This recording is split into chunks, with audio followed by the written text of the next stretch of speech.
안녕하세요. 볼수록 건강해지는 닥터 이걸TV 내과의사 이걸입니다. 비만은 의지 부족의 문제가 아니라 치료가 필요한 만성질환이란 말 이제는 꽤 익숙하지 않나요? 그런데 이 비만 치료제의 세계는요 지금 거의 삼국지 후반부에 가까워요. 예전에는 다이어트 약이 뭐가 있나요? 어떤 다이어트 약이 효과적인가요? 이런 느낌이었다면 요즘에는 병원에 오는 환자분들이 먼저 물어봐요. 원장님, 위고비 주사 효과 좋아요? 그럼 마운자로가 더 부작용이 적다던데요? 혹시 먹는 신약은 아직 안 나오나요? 주사 싫어요. 마운자로 주사 평생 맞아야 돼요? 그러니까 지금은 이제 그냥 다이어트 약의 시대가 아니라 비만 치료제의 대전환기입니다. 오늘 영상에서는 과거 먹는 약물의 시대부터 싹센다의 등장, 그리고 위고비와 마운자로의 정면승부 시대, 이 역사의 흐름에 대해 재미있는 역사풀이처럼 정리해드려 볼게요. 그리고 이 편에서는요 2026년 기준으로 FDA에 승인된 아직 국내에 출시되지 않은 비만 약들과 미래 후보들을 알려드리려고 해요. 또한 현재 제가 실제 클리닉에서 어떤 주사를 환자들이 더 맞는지, 그리고 그 주사를 중단하면 어떻게 되는지, 그리고 이제 더 이상 먹는 약은 안 쓰는지, 이런 여러 가지 현실적인 이야기들을 해보겠습니다. 1. 비만약의 고대. 배고프지 않게 만들면 이기는 줄 알았던 시대. 2000년대 중반부터 해서 식욕 억제제의 시대가 열렸어요. 우리가 기억하는 비만 치료제의 초창기 역사는 아주 단순해요. 살이 찌는 건 많이 먹어서다. 그러니까 식욕을 줄여주면 된다. 이 개념으로 오래 간 거죠. 뇌의 식욕을 없애주는 데 초점을 맞췄다는 뜻이에요. 대표적으로 많이 알려진 계열이 펜터민이라는 성분의 식욕 억제제예요. 매우 즉각적인 반응이 일어나고요. 가격도 싸고 체감도 매우 빠릅니다. 한 10년 전쯤에 다이어트 약에 관심이 있었던 분들이라면 누구나 한 번쯤은 나비약, 디에타민, 푸린 등의 이런 비만약 이름을 들어본 적이 있을 거예요. 이 모두가 펜터민 성분의 식욕 억제제였죠. 전국적으로 유명하다는 몇몇 비만의 성지라는 의원들이 있어요. 거기서는요 이 펜터민 성분이 들어간 약을 보따리로 처방해줬고요. 이 보따리 약을 처방받기 위해 쭉 줄을 서기도 했었습니다. 환자 입장에서는요 이 약을 먹으면 입맛이 뚝 떨어지네, 컨디션도 날아다니네, 살도 쪽쪽 빠지네, 이런 강력한 느낌이 있으니까 인기가 있을 수밖에 없죠. 하지만 이 계열의 약에는 한계가 분명했어요. 두근거림, 불면증, 불안감, 혈압 상승, 그리고 중독적 남용의 가능성이 있었죠. 그리고 가장 치명적인 거, 이 약은 중단하면요 바로 반동으로 더 심하게, 더 빠르게 요요가 오는 현상이 있었어요. 즉 효과가 강력하니 약을 먹고 빠지는데 끊으면 다시 쪄. 그럼 또 찾겠죠? 또 먹고 쪄. 결국 다이어트 약에 중독이 될 수밖에 없는 구조였습니다. 그래서 이 약은 장기 치료의 주인공이 되기에는 어려웠습니다. 현재는 이 약의 건강의 위험성, 중독의 위험성으로 법적으로 절대 4주 이상 처방하지도 못하고요. 연속적으로 3개월 이상 처방하는 것도 금지되어 있는 약입니다. 이때는 비만을 단거리 경기처럼 접근했던 시대라고 생각하시면 됩니다. 또 다른 초창기 대표 비만약이 있는데요. 제니칼, 올리액 계열이 있어요. 제니칼, 올리스테트 성분은요 식욕을 머리에서 누르는 약이 아니라 장 안에서 지방의 흡수를 줄이는 약이에요. 들어오는 칼로리를 막아보자, 이런 발상이었죠. 그런데 이 약은 너무 솔직해요. 기름진 걸 먹으면요 몸이 말해줘요. 내가 이걸 못 처리하겠는데, 그래서 내뱉는데 어떻게 내뱉느냐? 기름변, 급박변, 속옷에 지리는 사고, 이런 아주 현실적인 부작용이 생기죠. 효과는 있긴 있지만 아까 말씀드린 펜터민처럼 탁월하진 않고요. 게다가 부작용으로 설사하고 변을 지르기까지 하니까 환자가 먹기에 그 순응도가 아주 아름답진 않았습니다. 보조적으로 일부 썼죠.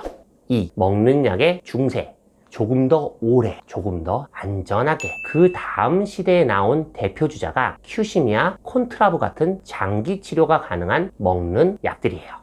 첫 번째, 큐시미아는 먹는 약을 정교화한 건데요. 이 큐시미아는 먹는 비만약 시대의 완성형 약 중에 하나예요. FDA에서는 2012년에 승인했고요. 지금까지도 종종 처방되고 있는 대표적인 경구 비만약이죠. 이 약의 장점은 뇌에다 그냥 자극만 주는 약에서 한 단계 진화했다는 점이에요. 펜터민과 비슷한 효과를 주지만 조금 더 안정적으로 1년에서 2년 이상 장기로 복용할 수 있게 설계되었죠. 하지만 역시 단점이 있어요. 뇌에 작용하고 신경에 작용한다고 그랬죠. 입마름, 감각의 이상, 저림, 불면증, 심박수 변화, 집중력 저하 등 정신적, 신경적 부작용들이 뒤따랐습니다. 심장계통에 질환이 있으시거나 정신과적인 치료를 받는 분들에겐 아주 위험하겠죠. 좋은 약이지만 누구나에게 편하게 처방해 드릴 수 있는 약은 아니었습니다.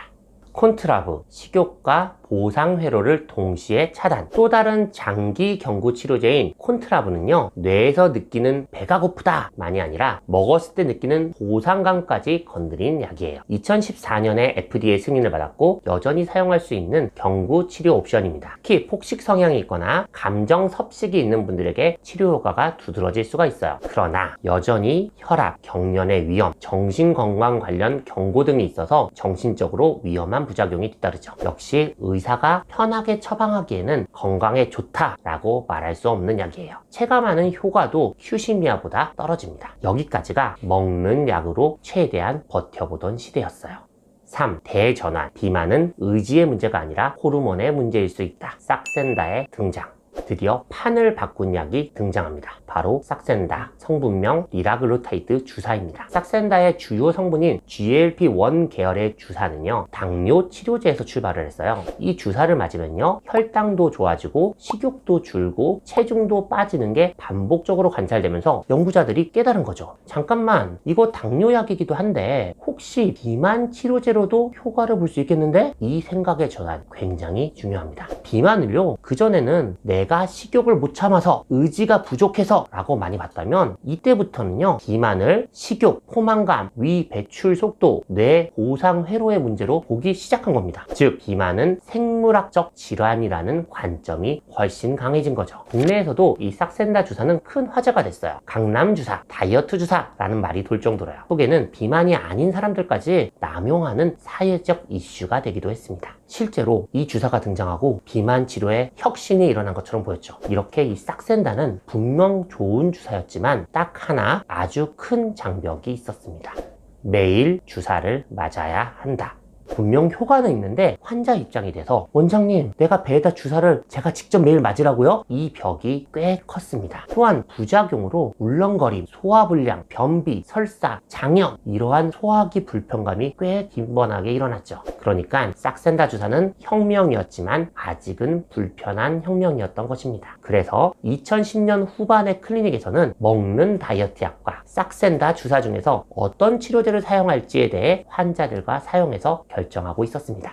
게임 체인저, 주 1회, 그리고 대중화, 위고비의 등장. 그러다가 드디어 비만약 역사에서 전 세계적으로 정말 큰 사건이 일어납니다. 세마글루타이드 주사, 국내에서는 위고비라는 이름으로 2024년에 출시됐죠. 주 1회 주사면 됩니다. 매일 주사를 맞거나 매일 먹는 약을 먹어야 했던 시대에서 일주일에 한 번으로 바뀐 거예요. 환자 입장에서는요, 이건 체감이 커요. 일주일에 한 번 주사 한 번 딱 놓는 거예요. 매일 불편한 주사를 참는 것과 일주일에 한 번만 참고 관리하는 것은 완전히 다른 문제거든요. 그리고 이 위고비는요, 단순히 편해진 것만이 아니라 연구 결과도 강력했어요. 대규모 임상 연구인 스텝 1 트라이얼에서 비만 또는 과체중 성인에서 주 1회 세마글루타이드를 사용했을 때 1년 정도 지나면 평균 체중 감소가 약 15% 수준으로 보고됐어요. 많이 빠지는 사람에서는 25%까지도 체중 감소가 있었죠. 이쯤 되면 사람들의 생각이 바뀌기 시작합니다.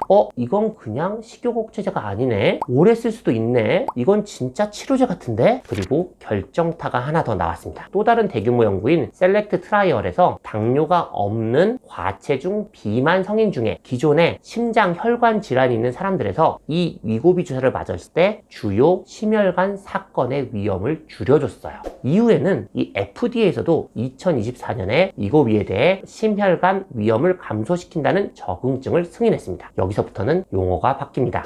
이제는 단순히 살 빼는 주사가 아니라 비만 치료제가 된 거예요. 비만을 관리해주고 그에 의한 합병증인 심혈관 질환도 줄여주는 치료제가 된 거죠. 비만, 당뇨, 그리고 심장혈관 질병 치료에도 도움이 될 수 있다라는 거고요. 여기서부터는 이제 의사들이 변합니다. 의사들이 적극적으로 먼저 비만인들에게 자신 있게 이 치료제를 권할 수가 있는 시대가 열린 거예요.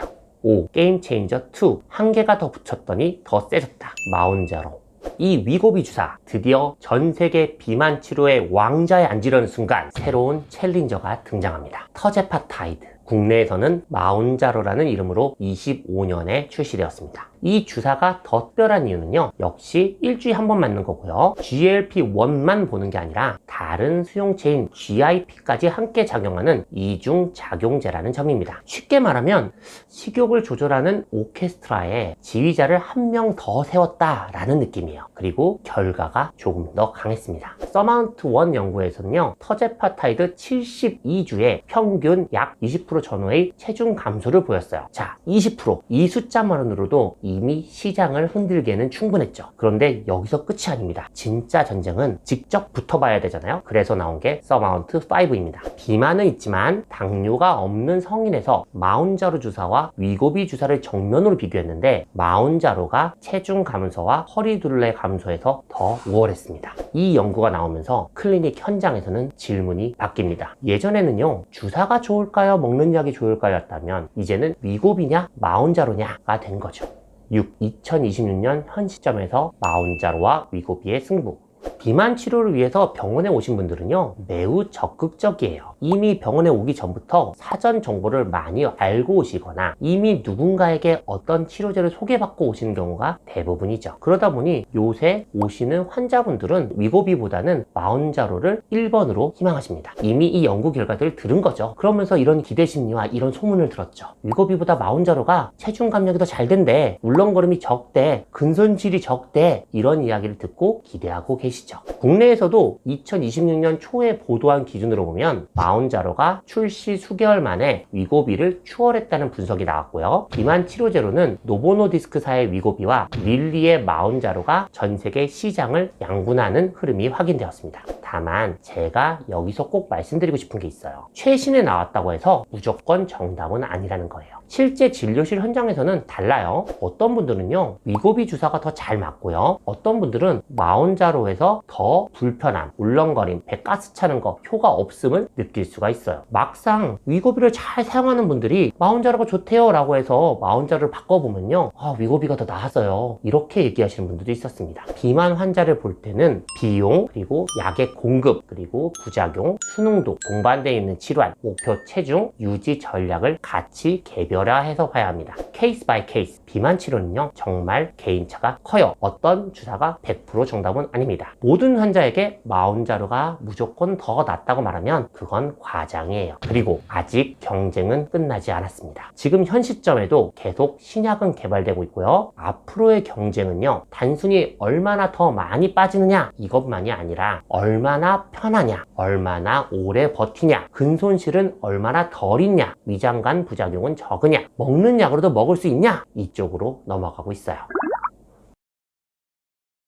정리해보면요, 비만 치료제 역사는 이렇게 흘렀습니다. 1세대 먹지 못하게 만들자, 강력한 식욕 억제를 사용했고요. 2세대 먹는 약을 조금 더 안전하게, 조금 더 오래 써보자, 큐시미아 컨트라브가 등장했고요. 3세대 호르몬 작용으로 식욕 환경을 바꾸자, 싹센다 주사가 등장했죠. 4세대 주 1회만으로 강하게 체중 감량을 하고 심장 혈관 합병증까지 잡자, 위고비와 마운자로가 등장했습니다. 5세대 먹는 마운자로, 먹는 위고비들도 준비되고 있죠. 이제는 정말 살 빼는 약이 아니라 비만이라는 질환을 장기적으로 관리하는 치료제의 역사로 흘러가고 있습니다. 오늘은 비만 치료제의 역사를 정리해봤어요. 다음 두 번째 영상은 새롭게 기대하는 약들과 위고비와 마운자를 사용하면서 성공하는 분들, 그리고 실패하는 분들의 실제 경험에 대해 이야기 나눠보겠습니다. 볼수록 건강해지는 닥터이걸TV, 오늘도 영상이 유익하셨다면 구독과 좋아요, 알람 설정까지 부탁드립니다. 감사합니다.